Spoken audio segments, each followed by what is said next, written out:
Good morning, good evening, good night, wherever you may be watching this transmission. 'Tis I, Mike Martins. I got my Raptors hat on because today we are talking about Toronto, broadcasting from the little town of Merritt, British Columbia, with the population of 7,000 and three stoplights. And before you go ahead and jab me in the comment section, I lived in Toronto, Dufferin and St. Clair area for many years. So before you jab me in there, just relax, okay?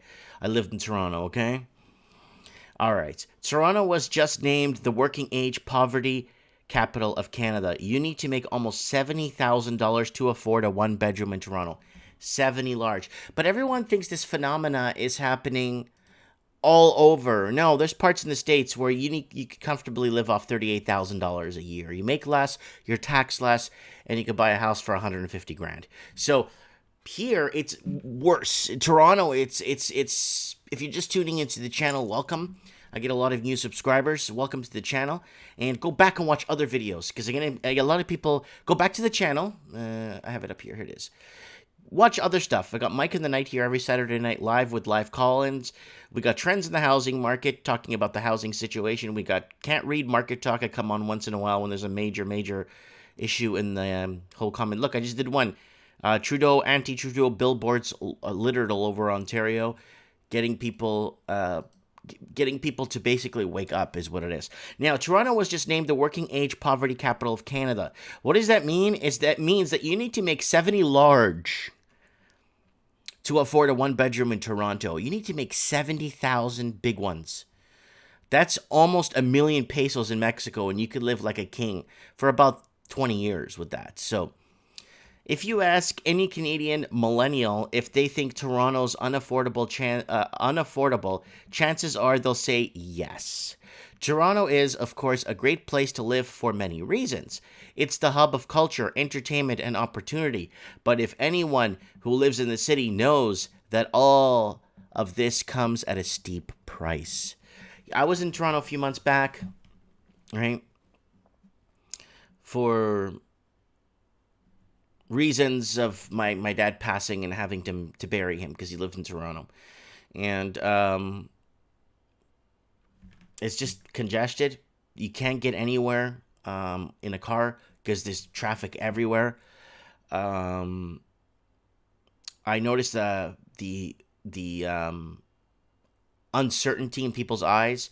A lot of people in debt. Nobody has money.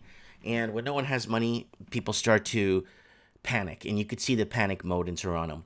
According to a new report by Toronto Foundation, the average condo in the city rents for $2,235 per month. In 2008, the monthly average was just under $1,483. This means that the typical worker in Toronto now needs to earn almost $70,000 per year to afford a one-bedroom apartment in the city. So we discussed this about Vancouver about a year ago, and we also discussed what low income means. They're trying to describe low income as making $103,000 a year in Vancouver purposely so they could get the doctors and practitioners and cardiologists and stuff from not leaving Canada to move to the US to buy a house in Sarasota for $275,000. So, how much does the average Torontonian make? The median household income is $65,829, but the average person in Toronto makes $4,507 less than a typical Canadian and is spending way more out of their income to rent. So they're house broke. They're house broke, but they don't even own the house. They're just renting. That's why it takes about 20, 30 years to put a down payment on a house in Toronto. It's like telling my son at the age of 5, okay, son, you're going to start working today at 5. By the time you reach 40, you'll have enough to put a down payment on the house, son, in Toronto. Woo! The graph below shows the average median household income in the GTA. There it is. Toronto would be, this is the mandatory, or the typical shows the average. Oh, this is the average, so not mandatory income. So 65,829, Toronto, Vaughan 105, Markham 89. Why are these all higher? Because a lot of the families that make Big Bang have left the Toronto region. They just, bye, we're moving out to the second cities and then the Tri-Cities up here. Look at that. everybody moving out, and that's why it correlates to the video I made yesterday, where is it here? Toronto, worst commute in North America. Oh yeah.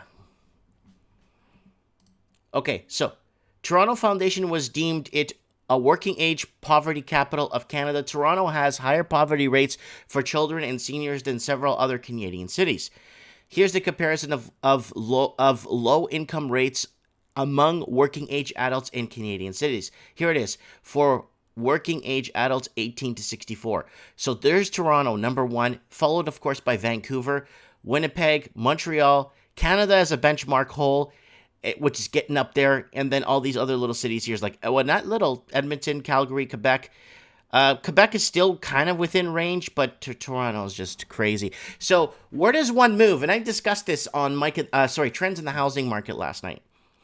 I discussed, okay, I could understand if we live in the States, because if you live in the one state of Texas, you got Austin, San Antonio, Katy, you got Fort Worth, you got El Paso. You got so many cities you could move to with tons of infrastructure and lots of opportunity.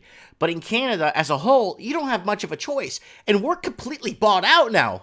So we're all housebroke in a way where it's like, what's going on? We know what's going on. Go up to my past videos, you'll get more in depth. In 2017, in major Canadian cities, Toronto has had the second highest rate of poverty for children, the highest rate for working age adults, the second highest for seniors for working age adults. Toronto has become the place most likely for them to be living in poverty. Toronto Foundation states in the report. So here it is, most expensive city, but making less than the surrounding areas. Why? Because the boomers moved out to these places, sold their homes in Toronto for $3 million to a foreign investor, and then bought up in Gwimmelbury, King, Vaughan, Caledon, Brampton, Mississauga. So, last year, renting in the city reached an all-time high when the one-bedroom rentals in Toronto hit the average monthly cost of $2,200. Urbanization reported that the average price of a condo rentals in Toronto shot up by 7.6%, bringing the average rental cost $2,385 per month. The rental market will likely continue to tighten as demand for housing increases. Well, demand for housing is increasing, but no one could afford it. So, because remember, it goes back to the article I read here. Jeez, where is it? It's under housing crisis. Okay.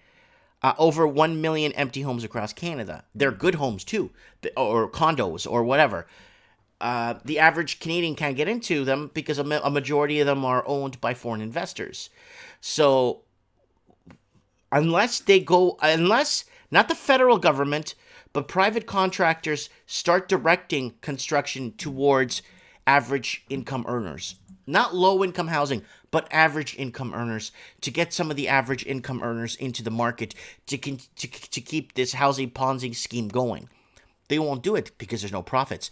What the cost of construction in Canada, the cost of everything in Canada is, and for them to do that, it's non-profitable. So what do? They depend on federal support to build these housing. They tried doing it in New Zealand with Kiwi Build. They were going to build 100,000 homes. I think they built 6. They tried doing it in London. Okay, that didn't work out. They were going to take up all their green space and backyards and build whatever they could. That didn't work. So there's a lot of different plans being like, I know Portland, Oregon is building affordable housing, and they've broken ground and the structure's already in the air. Same thing with Seattle, King County. Seattle got robbed big time when Vancouver put the foreign buyer's tax in. In Vancouver, a lot of investors went down to King County to buy up Seattle and King County area. So now the tech workers, and they're blaming the tech workers for the buyouts, for the unaffordability. No, tech workers, there's like 13 of them living in a house, sharing a bathroom because they can't make ends meet themselves. So This is very important that this message gets out there, guys. They're shadow banning my videos.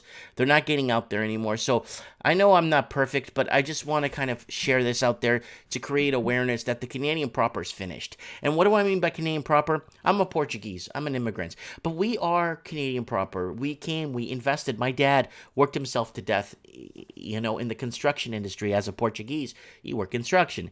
And, but, the thing with this is that we've created this infrastructure, but now we can't use any of the infrastructure because we're all bought out of it, right? Let me know what you guys think in the comments below. I would like to know. Toronto, poverty capital of Canada, is ranked today, and yeah. Let me know what you guys think in the comments below. Share this video, get it out there. Let's create some awareness and get people to wake up. I also cover videos in Australia, what's happening there. Every English-speaking country this is happening to every English-speaking country. The only place you could get away with this is if you go to Central America, Central United States. Right? So I'm going to show you guys here.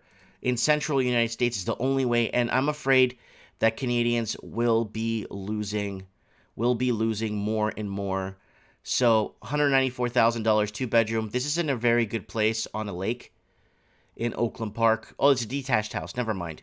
So, I mean, when you could buy something like this, you're better off owning something and paying $600 a month for your mortgage, right? So let's get into more like realistic spending here. So, I mean, a lot of doctors are moving to these smaller cities and taking up practices. They're buying these homes, 179, 4 bedrooms, 2,200 square feet. They're buying things like this because they figure that they want to spend more time with family than slave away, working for the man, if you want to say it that way. So that's how does Canada keep its professionals, right? How do doctors afford living? Okay, you don't like Florida? Move to Georgia. Look at Georgia, 166. Look how big this thing is. It's beautiful. It's a beautiful house. Let's go to Mississippi. You don't like the Georgia? Move to Mississippi. There you go, 3-bedroom, a good starter home for a family, $140,000. Okay, I don't like Mississippi, Mike. Screw you. All right, move to Arkansas. Arkansas is a little upcoming, good for young families. Look at this, beautiful starter home, lots of land. 170, 4 bedrooms, 3 bath. You know, you could pay the mortgage of $490 a month. Oh, but I'm going to make half the money in America. Yeah, well, you're going to live, though. Oh, I don't like that. Well, look at this. All right, I don't like that. People in Texas are lucky. They don't have to leave their own state. They have so many major cities in Texas. Right here, 194. Oh, I'm going to move to Houston. 194. It's got a palm tree in the front. I mean, what more can I tell you guys? We are losing our professionals. We are losing people that make a difference in Canada to affordability issues. I get emails from doctors all the time. Look at this one. I mean, I don't even know how to address this. Like, I see this. Look at this. I mean, how do you address something like this? Like, how do you explain this away to people living in Canada and Australia and New Zealand, you know? How do you, okay, I don't like that. I'm going to move to Marshall. There you go. But what do you tell people? Like, yeah, you can no longer live the Australian dream or the Canadian dream in your own country anymore because real estate, and a lot of these homes been on the market for ages. This is almost 5,000 square feet, 7 bedrooms, $200,000. So, I don't know. You want something more modern? Here you go. Look at that. More modern. 199, 5-bedroom, 3-bath. Like, I don't know, guys. It's yeah, maybe make a little bit less. You know, some states you don't pay income tax, right? Some states you don't pay. They're work-free states, so you don't get taxed on your wages. So if you look into it, you'll start seeing places you could live. How much is this beauty? 192, 4 bedrooms, 3 bath, almost 2,252 square feet. Mike, that's kind of small. Yeah, but here's the deal. With the weather good pretty much all year round, you're not going to be at home all the time. Look at that. That's real wood. That's real wood, guys. I don't know, guys. What do I know? I don't know anything. Get this out there. Share this. Get people, look at this. 175, 3-bedroom, 3-bath, 2,000 square feet. Come on. I got to be out to lunch, and property taxes are $1,300 a year on this property. So, oh, but the property taxes are high. That's people that states, oh, our property taxes are high. I'm paying $1,300 a year for that. I know people that are paying $6,000, $7,000 a year for a house like this in Mississauga, Ontario. Comment below. Let me know. Let me know what you guys think. Thanks for watching.